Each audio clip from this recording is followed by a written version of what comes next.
Hi, everyone. Welcome back to the Change Your Mind podcast, where we explore personal development, spirituality, and science. I'm your host, Chris Ashley. I'm really excited for my guest today. He's got a PhD in psychology. He's a doctor of chiropractic, but he's also really into conscious leadership. And as many of you know, I'm launching the Leadership Academy with the Los Angeles Tribune. So I feel like we're very aligned for a great conversation.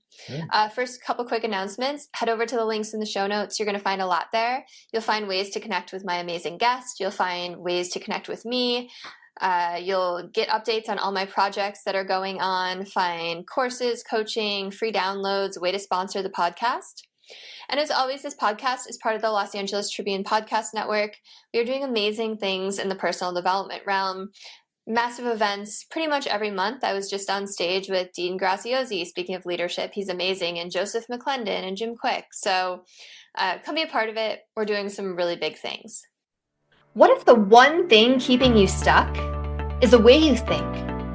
Welcome to Change Your Mind with Chris Ashley, the podcast where science meets spirituality and mindset becomes your most powerful tool for transformation.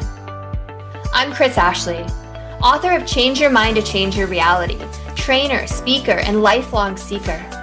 For years, I battled trauma, depression, anger, chronic illness, low self-worth, and the weight of old stories. Until I discovered how to rewire my mind, reconnect with my divine nature, and consciously create a new reality from the inside out. This show is here to help you do the same. Each week, we explore the intersection of personal development, spirituality, and science, diving into topics like healing, emotional mastery, entrepreneurship, resilience, and the quantum nature of reality. You'll hear powerful stories, gain practical tools, and real conversations that will help you change your perspective, get unshakable confidence, and live the vision your soul has always known is possible. Whether you're navigating a major life shift, building your dream business, or seeking deep healing and alignment, you're in the right place. So if you're ready to break through, take back your power, and create a life on your terms, this is your moment. Let's break free from the patterns that hold us back, awaken to who we truly are, and rise. Your transformation starts now.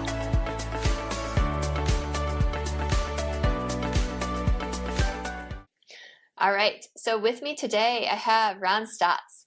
And Ron is a 3 times bestselling author with a PhD in psychology and a doctor in chiropractic.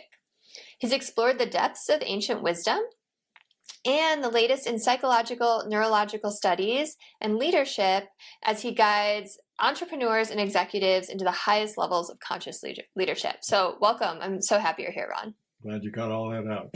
I know. It was like, it was a tongue twister for a second. How are you today? Doing well. Yeah. Good. Enjoying life. Good. As you should. So I always start my episodes off the same way, and that is by asking my guests, what is their origin story? So what is it that put you on this path to want to study all this ancient wisdom and psychology and work on leadership with all these executives?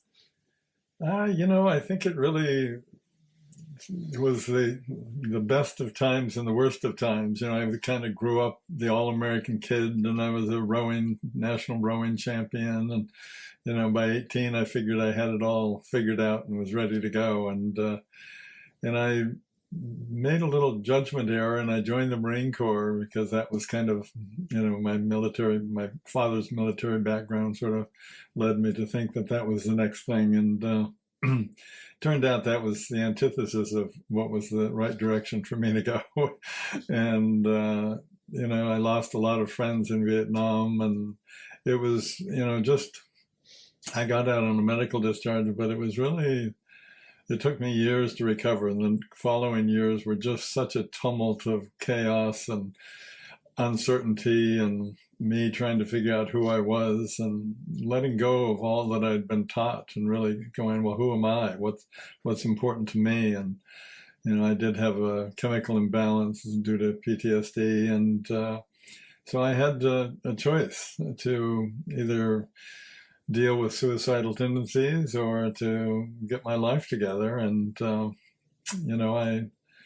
I chose the path of who am I? What am I capable of? And that was the beginning of my journey, which was quite contrary to anything I had done in my life. And but that journey took me quite literally in the depths of who I am and the awareness of who I am, and just had tremendous spiritual experiences that allowed me to recognize the potential that we all have, and just as I figured it all out for myself, I began having people ask me to help them figure it out for themselves, and that empowering others became really a great interest and enjoyment to me. So here I am, 45, 50 years later. Thank you for sharing that. I feel like war is one of those things that we all know is horrific, but I can't, I'm sure like no one can even properly imagine what it's like to go through that, especially to lose friends. Worse. Yeah. How human beings can even conceive of still being engaged in war is beyond me, really is. Yeah. Yeah, it is horrific, and it's crazy that there's still wars going on. And I'm glad that you're one of the people who made it out. I know people who a guy I went to high school with took his own life after Afghanistan, and like I mean it happens a lot. So that's really great that you made other choices and were able to. So what was like that first pull? Because you talk about how you studied a lot of like ancient wisdom and you had spiritual experiences. Like what was the first thing that kind of set you on that path? You're going to the heart of it here, not probably aware of that, but I be honest with you, had decided to commit suicide. I just didn't know, it wasn't a dramatic thing. It was just like I didn't see another choice for me. I didn't know how to move forward in life. I had lost my wife and custody of my two kids, and just, it was complete loss. And so, I hiked into the woods and spent a couple of days preparing myself and deciding whether that was the best option for me, and decided it was. And when I woke up the next morning, I was sitting on a big boulder. I had a large hunting knife in my hand, and I said, God, if there's anything you want to mention at this point, it'd be a good time. And there was just the silence of the forest around me. And so I took that large hunting knife and thrust it full force towards my heart. And as it was penetrating the skin, I literally dissolved in a white ball of light, and was experiencing, no sense of body, no sense of the place where I was. It was just this white ball of light and a deep sense of the perfection, the oneness of the universe. I felt like I'd just been immersed in just this enlightened moment. And trust me, at that age, I had no idea what any of that was. And I'm not sure how long it lasted, but when I came out of it, the knife was quite a long ways away. I must have had thrust it the other way. And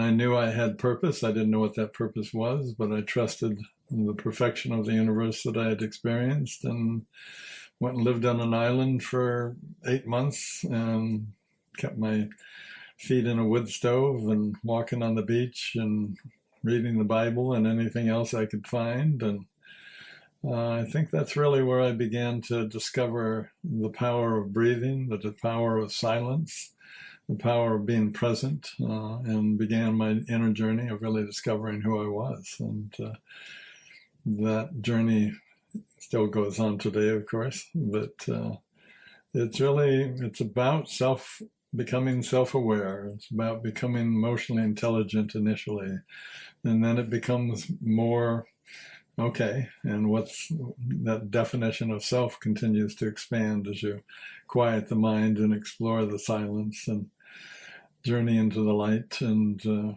recognize that you really are at one with all of existence. And in those higher levels of consciousness, you begin to explore higher intentions, like how do I create a more conscious and caring world? And so that's what I'm doing.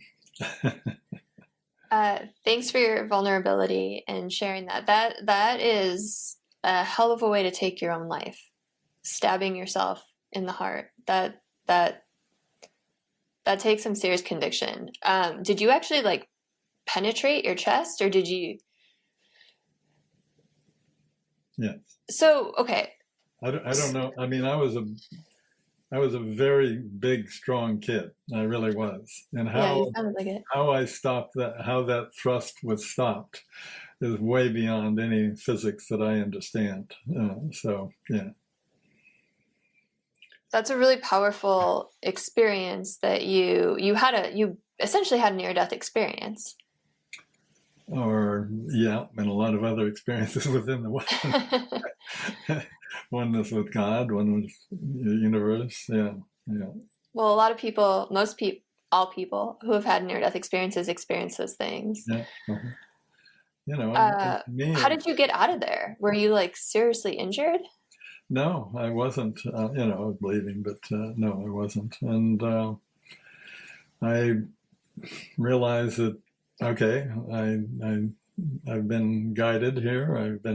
I came for what I was looking for. You know, whether to do that or not, and so I just hiked Got a out. message. Yeah, a bit of a message there, a lot of clarity to it that didn't leave me any doubt, and so I became fascinated with how do I recreate that experience, and so I got seriously involved in meditation, and of course got to the place where I could recreate that oneness, that experience, and that level of knowing and being and dissolving in the infinite, and so I did that for years and years and years, and but I was also studying psychology and wanted to know more about the body, so I got a doctor of chiropractic. I'm kind of the old mind, body, spirit guy. So Yeah, you've got everything covered. yeah, yeah. So were you ever a practicing psychologist or a practicing chiropractor? I have been and am still a practicing psychologist. I have been for about 45, 50 years. And chiropractic was more, I was going to learn, I use the breath a great deal in my work. I had centers in Switzerland and America, and had sent about 30 people through yoga training. So I was very interested in learning more about the body. And so that when I was talking about it, I had a deep knowledge of it, not just a superficial awareness. And So it so was that's to where the deepen your chiropractic. own knowledge then. Pardon me?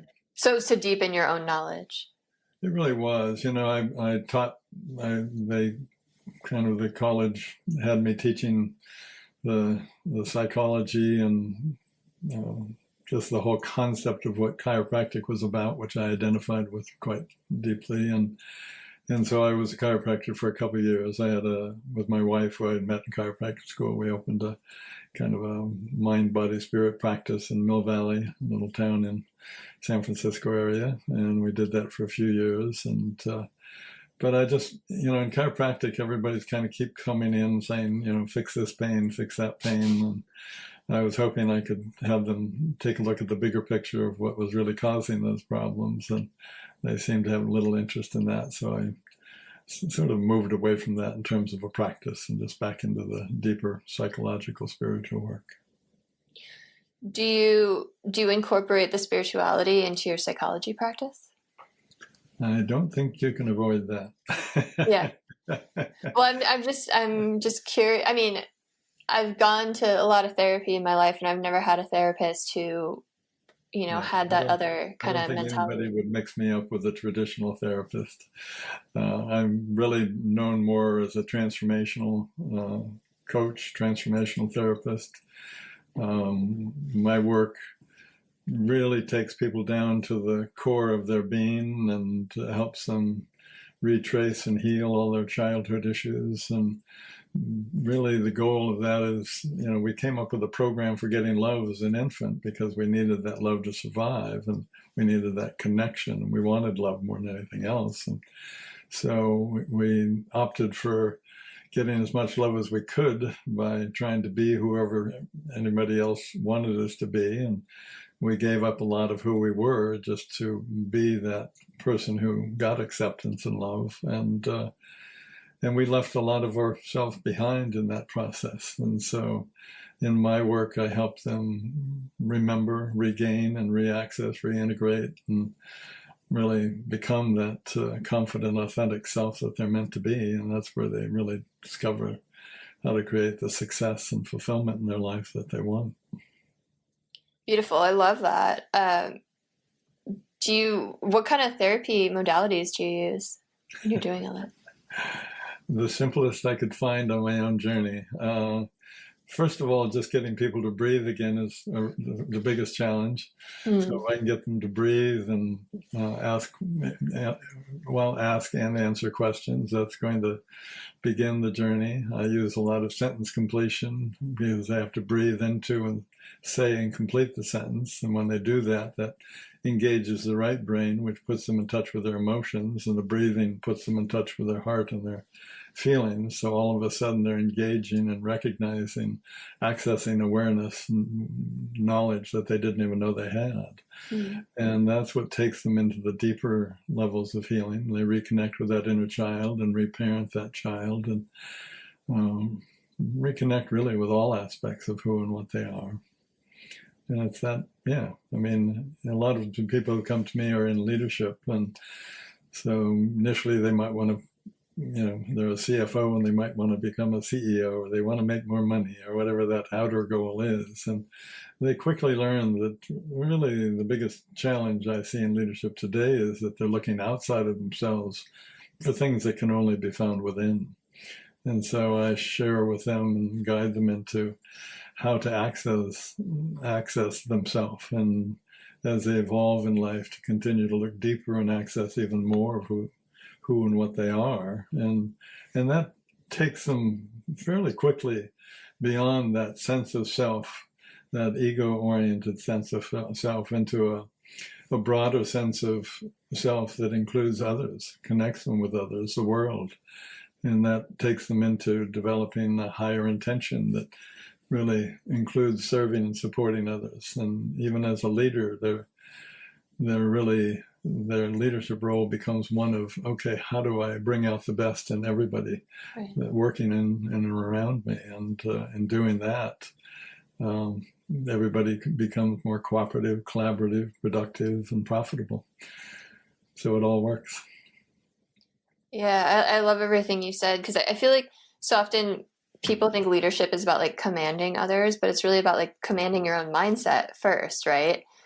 And certainly initially, yeah, you have to. Yeah, I mean, it's just back to that getting love as a child. A lot of leaders really they're very smart, and they got attention, they got acknowledgement and love for being smart, for doing well in school, and that got them into the right university, and that got them into the right job. And when they come to me, they usually have a great deal of success, but they've kind of hit that, glass ceiling that something's holding them back. And what's holding them back is their lack of self-awareness and emotional intelligence to really bring out the best in others, to be able to know how to be vulnerable and trust themselves. And then without that inner confidence, that authenticity and trust in who and what you are, you really don't know what you're capable of, and you don't know how to access the best of who and what you are, and so you're always kind of wondering, am I enough, for all those little questions that sneak through our subconscious mind. But as you shift all those subconscious, all that 90% of our brain that we're not even aware of, that dominates and controls our life, as we shift that more into conscious mind, then we can really, in the quietness of our mind, have a mindset that allows us to access, quite literally, neurologically, the best of who we are.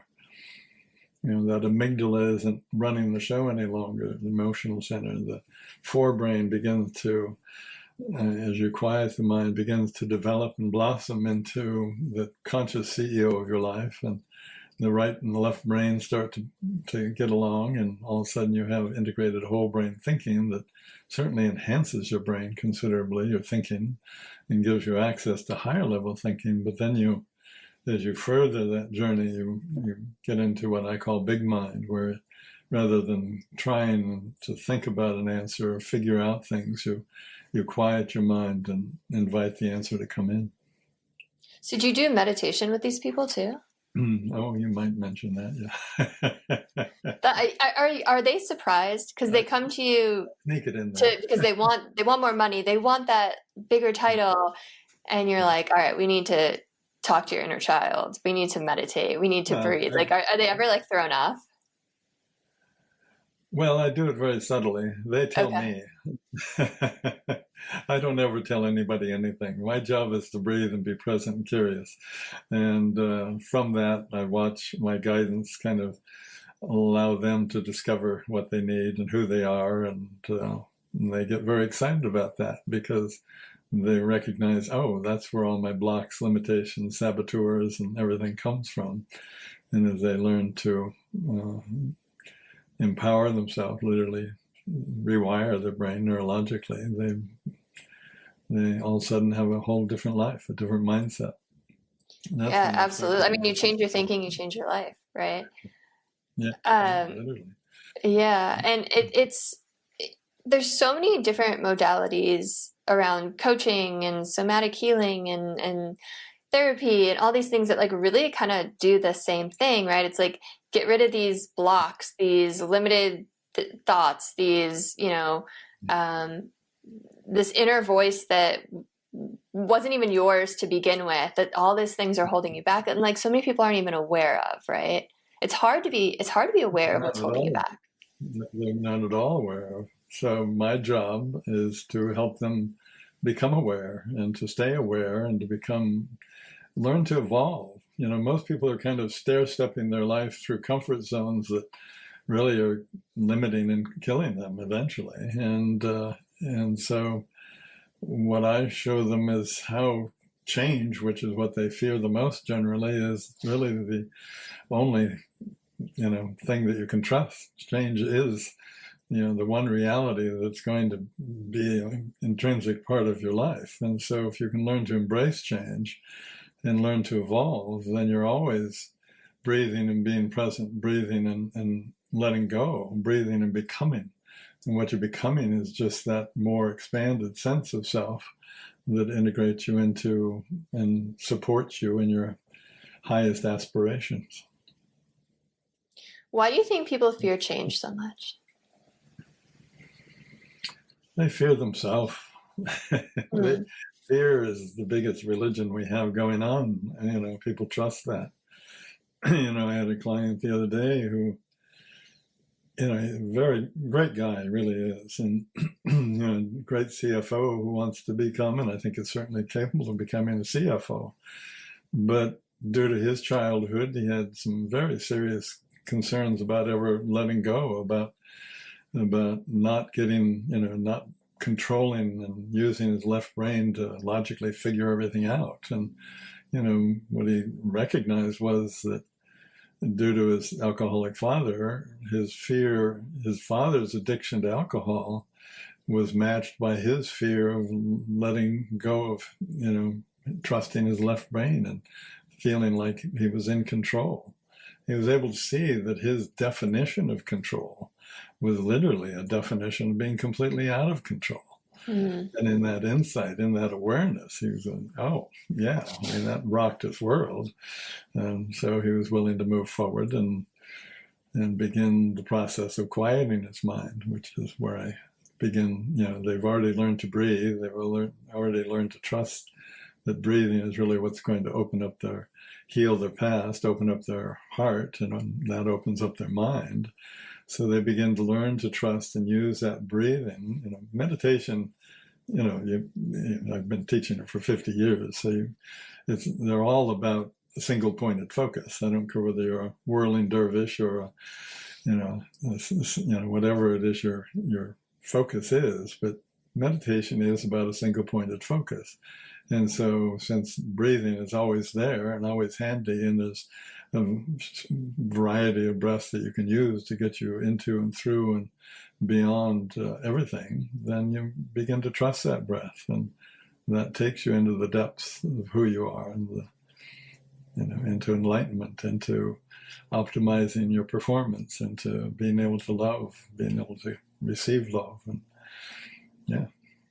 Have you ever had someone have a profound spiritual experience in your office, like through the meditation and the breathing? Just about weekly. Really? Like not just like insight, like aha moment, but like Yeah, spiritual experience. sure. Yeah, Wow, that's amazing. I count on it. What a gift that is to be able to witness that. Yeah. Well, the greatest gift I have is to be able to facilitate it. And the other gift is that I get to participate and be a part and enjoy watching that shift that takes place. And it's such a tremendous shift that it does change their world. I mean, they come in wanting to make more money or deal with outer challenges. They've learned, and CEOs are really good at whack-a-mole. They take care of all these immediate problems and they get rewarded for doing that. And what they begin to recognize is most of those challenges are really created by their own inner issues that haven't been healed. And as they heal those outer issues diminish, and the opportunity to then support others becomes the game. And, I just worked with a guy. I first worked with him just after COVID, and he extraordinarily, 5-9-figure businesses. He's down in your area, and so he's been working with me for off and on for 5 years. First year very intensely, and but he's about he's got these international businesses that are all now just blossoming on levels that he never anticipated because of the transformation he's gone through and the way that he's supported others and the organizational development that came out of that. And so he was, again, about to go into this new expansion. And basically, I flew down and was there just a couple of weeks ago with him and guided him into recognizing, taking him into levels of consciousness and breathing, where he was able to, sorry about that, he was able to really see the perfection of all that he had created and how it all was working together and serving and supporting him in letting go again. And letting go of trying to control it all, and being a mentor and not having to do it all, but let them be it all. Trust his teams more fully, trust his wife more fully, trust his kids more fully, trust that he'd created all of this amazing thing, but it was being held back by his fears of losing control. And he's let go of control on tremendous levels. But it's always just another level of breathing and letting go, breathing and becoming. And so, even at his incredible level, he's still doing that same dance that we all do until we finally let go completely. I love that story because it like illustrates so clearly how our inner world can affect our business, right? Which when you first said, all of these like problems that you're trying to whack the moles like are actually created from your inner world and your past, that I was like, okay, but yeah, that makes total sense because our environment really is a reflection of us, right? I think you might notice that in time. Yes, we do create our own reality, and everything is, your level of consciousness determines how you see, experience, and react to everything in the world, everything that comes into your world. And so the truth is that if you learn to breathe and heal your emotional past, your backlog, and you open up your heart and mind, you learn to recognize that, I can breathe into any level of consciousness that I want. I can breathe into, so if I'm dealing with something that's challenging or uncomfortable for me, that's fine. I just need to breathe into, look at what that emotional, essences of that and heal that, and so that I can move into a level of consciousness and see what my best next step is. And that's always available to anybody, so that they always can continue to evolve and move forward. So what specific breathing techniques do you use to help move into these levels of consciousness so that you can see things from a new perspective? Well, the first one is to open your mouth and take in a big breath. That scares the hell out of a lot of people. Really? So, but I mean, I've studied breathing.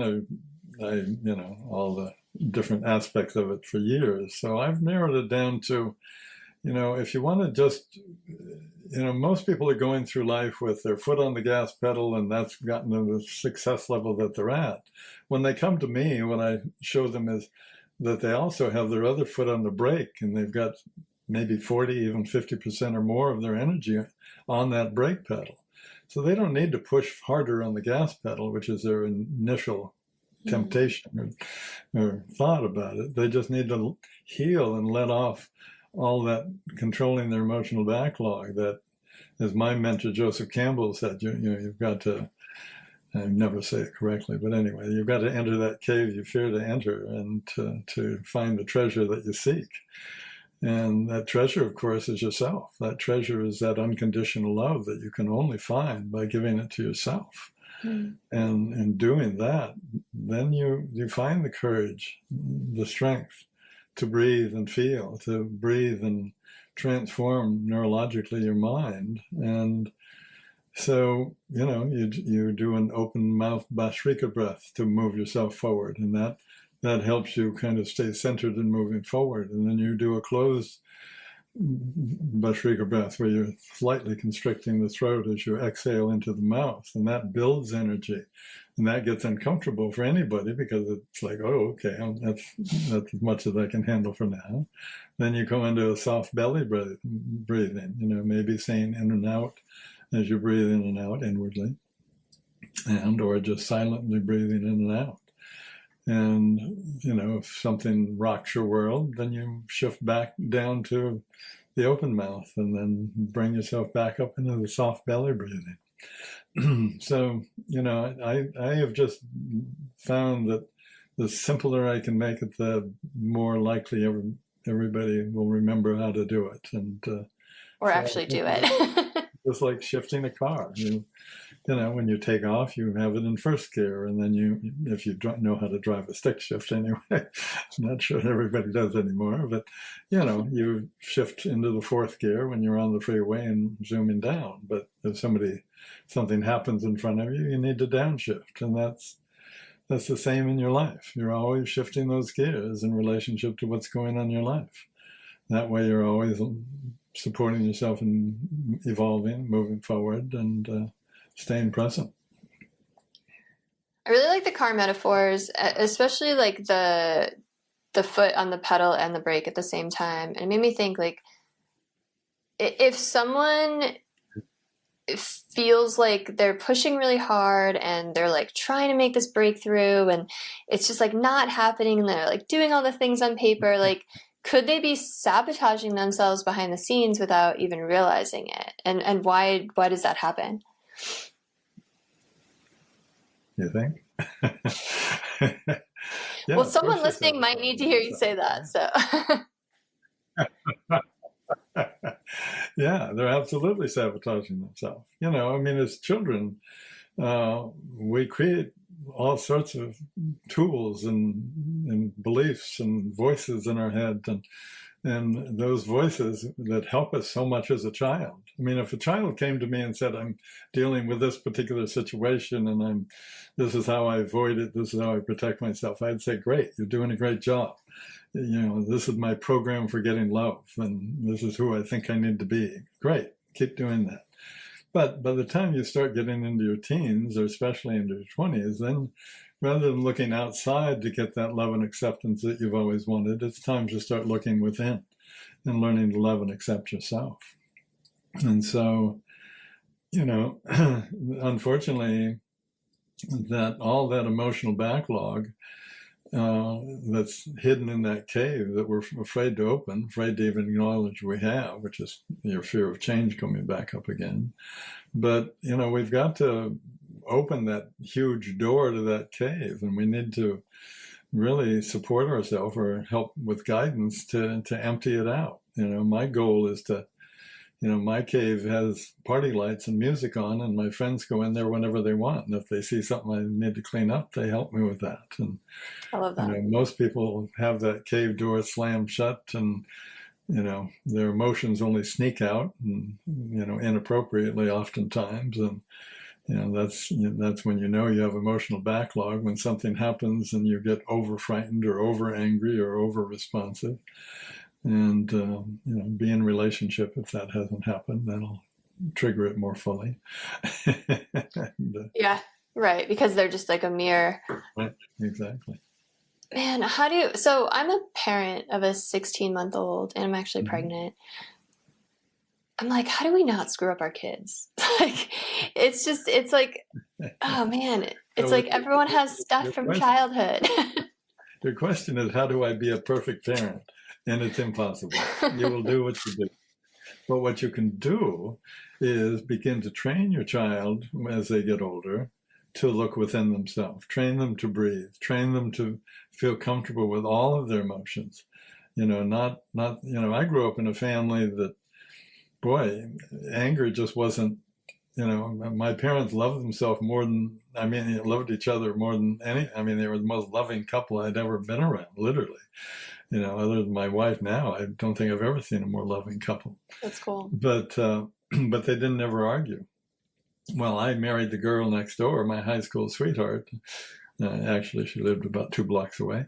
But her parents were really good at arguing. You can imagine what my first year of marriage was like. I was just like, I'd literally just take our son and go for a bicycle ride to avoid it, because I had no idea how to deal with anger and her rage. And most of the time I didn't even know what it was about. And so it was very confusing and overwhelming. And so, yeah, but there's tools. There's, there's a book called Positive Intelligence that helps you understand what your saboteurs are, that you can begin to explain those to their child so they can begin to, while they let their saboteurs manage their life and protect them as a young child, they can begin to recognize when the saboteur is coming up and shift it into a sage by breathing and being present and curious enough to look more deeply and see what a better option would be.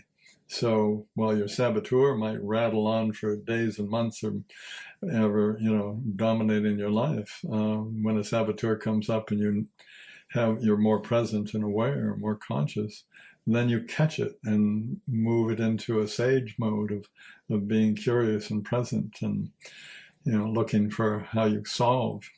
The truth is, and again, the higher consciousness you're in, the more easily it's seen, but everything that comes into our life is perfectly designed to support us in our growth and opening up our heart. But, if you're afraid or you haven't healed your past, then you don't see that. It's scary and you're closed down even more. So you want to really support your child in getting in touch with being emotionally intelligent, being self-aware as they that's going to shift as they get older and older. But certainly by the time they're in the mid-teens, they should have a deep understanding of their mind and how to quiet their mind. If you can't quiet your mind, if you can't stop thought, then you're not in control of your mind. And your mind, that subconscious, that rattling around noise is in charge of you. So, teach them how to meditate, teach them how to breathe, teach them how to focus, empower them to be who they truly are, even if it's not who you think they should be. My father, I think I was in my 30s. He didn't even come to public meetings and, with hundreds of people asking me questions. And he still, when somebody asked him, what is he doing? He goes, I think he teaches yoga or something like that. It's like, I remember my mom saying about my niece when she graduated from college, oh, she's the first one to graduate from college. It's like, here I am with... You're like, I have a PhD. Well, beyond that. And, it's funny. And it's like, they just didn't know who I was. And that was part of the cost of me choosing to be me rather than who they wanted me to be. that's the difficulty with the parent. Parents don't love unconditionally unless they love themselves unconditionally. Loving unconditionally means you trust that the child can become who they are, not who you think they should be. They'll find their way in life, and not under the control of how you want them to be, who you want them to be, and what you think they should do. Yeah. That give you Absolutely. a good primer. Huh? That give you a good primer. Yeah, no, that was a great answer. I love that answer. Mm. I listen to a lot of Joe Dispenza. Are you familiar? Yeah. And just this morning, I was listening to him talk about how you have that one emotion, or maybe there's more, but like that one that you like always fall back on. And I was thinking about it while you were talking about your ex-wife, where it was like anger for her, right? Do you find that to be true, where it's like we have that one thing, whether it's guilt or shame or blame or anger or anxiety, that like is kind of like our default setting that we like go unconsciously back to? I wouldn't say it's an overall truth. I would say for some people that's true. I think he takes information and passes it along, and I think he does a very good job with that. I don't think he doesn't have a deep sense of transformational work that would take you deeper into that. I mean, I know all those people quite well. I've been around them. John Gray is a good friend, and so Oh, really? John Gray endorsed my book. Yeah. Yeah. We were neighbors in Mill Valley, and I worked with he and his wife Barbara DeAngelis in Los Angeles with the Making Love workshops, which were just what he did before his main book came out. Yeah. That's cool. He's also spoken. He spoke at an event I spoke at too. Yeah, that's very cool. He's a great guy. Yeah. Yeah, I guess like the circle's small, like the world is small once you kind of get out there. Yeah. Yeah, no, that helps. So, is there anything we didn't cover today that you like really want to talk about, or you really want to like get out into the audience? It's give yourself a break. Learn to love yourself. Learn to breathe and accept and love yourself. It's what you're doing here. The world is a big puzzle, and you're a piece of that puzzle, and we need you in that puzzle to help make it, the image that we'd all enjoy being a part of. And so, yeah, let go of fear. Take that off of your altar. Let go of thinking that that being in control looks like managing your life and controlling everything. My only job in my life at this point is to breathe and be curious and present. Because if I'm breathing, being curious and present, then I'm in a state of consciousness where I can optimally handle anything that comes into my life. I don't have to anticipate what a client's going to come up with or what my challenges might come into my life. All I have to do is breathe and be present. And it's that simplicity that allows me to be in that silence and trust, gaining, receiving wisdom, knowledge that I need to really, support me on the levels that I want to play in. Yeah. Yeah. So if someone, fear is such a big thing, right? Fear and the sense of control that you mentioned both of those. And I'm just thinking about like, so many people like will turn on the news and it's like alarmist, right? Or especially like during the last few years, or I don't know, it just feels like everyone's like so wound up so tightly.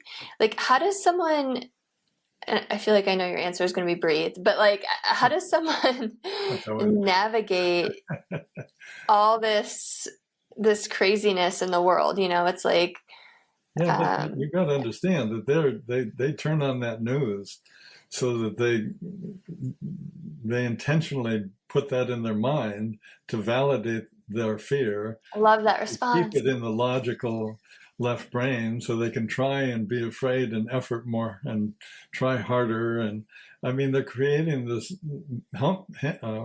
what's that little critter that runs on a The wheel? hamster wheel? Hamster wheel. The little critter. Yeah, they're on their own hamster wheel, and they just keep doing things that support them in being on that. And until they get exhausted, until things get bad enough, they feel that puts them in some kind of control. I can tell you for a fact that, I mean, I worked with thousands of people through the years. Every one of them, they don't want to lose control. And when I look at their definition of control and I help them understand what that really looks like, they begin to see that their definition of control that they're holding on to so tightly is really a definition of being completely out of control. Because their definition of control is that noisy mind. In a noisy mind, I mean, we're only aware of about 5 or 10% of our thought. And so that other 90% of subconscious, which has full access to our emotional backlog, runs our life. And until we heal that, we are not in control. We'll never even know what we're capable of. The chemical gates between your higher level thinking and your midbrain, for example, they just aren't open. No wonder you're afraid. That's a scary place. It would scare me. I mean, if all of a sudden I lost access to higher level thinking and I couldn't stop thought, wow, that would be scary. But fortunately, I know that all I need to do is use my breath to take me back to center, to quiet my mind, so that I can see the optimum next best step for me to take. It'll move me forward in life and allow me to serve and support others. I really loved that you said they're doing those things. They're, watching the news or, getting in fights with their neighbors or whatever it is, or to like reaffirm their own stuff, their own beliefs, right? Yeah. Yeah, that was such a brilliant answer. Yeah, I remember, you were talking about John, and I remember John used an example. He was, they lived in LA at the time, and, John was in the backyard, and his neighbor, he was arguing with his neighbor, or the neighbor was arguing with him and wanting him to do something or be something that he, wasn't ready to do. And the neighbor really got riled up. And John got a little riled up, and he recognized, oh, that's my emotional backlog coming up, because the situation was really, a moot point. It was nothing. But when you see your level of emotion, whether it's fear, anger, hurt, pain, whatever it might be, shame and guilt, if that rises beyond just a momentary insight, if it rises beyond what seems reasonable to have in response to whatever's going on, that's your indicator that you've got emotional backlog that is ready to be healed. That's the perfection of life, is if whenever you're feeling an emotion, whenever something is triggering you emotionally, that's nothing but your being saying, I'm ready to heal and grow. There's a part of me that's ready to heal and grow. And most people contract around that rather than expand and explore that and heal that. It's literally any challenge in our life is nothing but an indicator to support us in our own growth. And all you have to do is learn to breathe into and open to and see the optimum next best step so that you can continue on your journey. I really love that because, everyone's heard like triggers show you where you're unhealed, right? But that makes a lot of people really defensive. But I love the way that you phrased it, where triggers are actually showing you this thing that wants to heal. Like, what a beautiful invitation instead, right? Absolutely. And I think that's why I do well with clients, is because I'm really congratulating them on what they've done so far. And now it's like, okay, now you're ready to continue to grow. And so now here's new tools, here's new ways of dealing with things, doing things. And so then when they come in, they don't feel like, geez, I've screwed up my life and I'm a big mess and that. Yeah, No, there's no shame. I can, yeah, because that's only helping them contract down more and stay in the chaos of it all. But as they begin to learn to breathe and heal, as they get that emotional backlog handled fully, or at least enough, then they begin to, when something comes up, they breathe into it. They go, oh, well, what's that? And they see the feeling, they look beneath that and see the situation or the whatever happened in the past, where it came from. Usually by that time, they just breathe into that and it dissipates. And then they expand into the person they need to be to move forward in their life into whatever they're doing, to become the leader they need to be the parent they need to be, any and all of that. So let me ask you this. If only 5 to 10% of our thoughts are conscious and the rest is subconscious, and a lot of that emotional baggage is like in the subconscious, can we heal that consciously? Or do we need to like go into a meditative state or a hypnotic state or something? There's two ways to do it. One is you go to Tibet and you meditate in a cave for lifetimes, and it'll work. That's my brother-in-law. He's literally in the Himalayas right now. I'm a big fan. I probably meditated 30,000 hours by the time I was in my late 30s. I'm a big fan of that. Or you can, come to somebody like myself who can guide you. That's all I am, is a guide. I just guide them on this journey deeper into themselves, where they can, supportively open that cave door and process and supportively process and heal. It's like a hoarder. The first, if you've ever worked with a hoarder, I have a friend who does that, and it's like, when you try and get them to throw out that first piece of paper or one of the 3,000 T-shirts they have, or whatever it is, when you try and get those first few things, to get them to throw them out, it's life-threatening to them, because everything protects them, everything insulates them, and is value to them. But if they start letting go, the more they let go, the more they let go. And at some point, you have a team of people come in and they just throw everything into the dumpster, and the person is fine with it, quite literally. And that's how it is with this. Once people open that cave door and they are vulnerable enough to acknowledge and express some of their feelings, then they go, oh, wait a minute, I'm beginning to see where all these issues are coming from. And then they find the courage, the excitement, the passion to really get in there and do the work that needs to be done. And in that it results them becoming that confident, authentic person. And I mean, it really only takes a couple of months to really make a huge shift in your life. It's not this going to talk therapy for years in and years out. It's really got nothing to do with that. You've got to find somebody who can guide you comfortably and supportively into that cave with you, and let you see what an amazing human being you truly are. Amazing. I'm sure everyone wants to work with you that's listened to this conversation now. So how do you work with people? Where do they find you? Do you work with people on Zoom, I'm assuming? Well, I basically, they would just go to my website and they could explore what I offer. There's some things there for free that they're welcome to download that might be helpful for them. But yeah, they would just get on a discovery call with me, and that's, I've had more than a few people this month say, I got more out of this call in 20 minutes than, I got that 20 years of therapy. And Wow. That's true, because, it doesn't, therapists are just, I remember when we were in Mill Valley, I had tons of therapists coming to my office working with me, and wow. Every one of them had recognized that, oh, I've got this issue that I haven't healed within myself, and that doesn't allow me to work with clients. There might be anger or shame or whatever it might be. But as they heal it, then they weren't able, they previously would have they just talked around it or through it and said, okay, now you're fine. But when they heal it within themselves, then they're not shy to really open themselves up to being in an environment where somebody else is acknowledging and expressing that fully. So, yeah.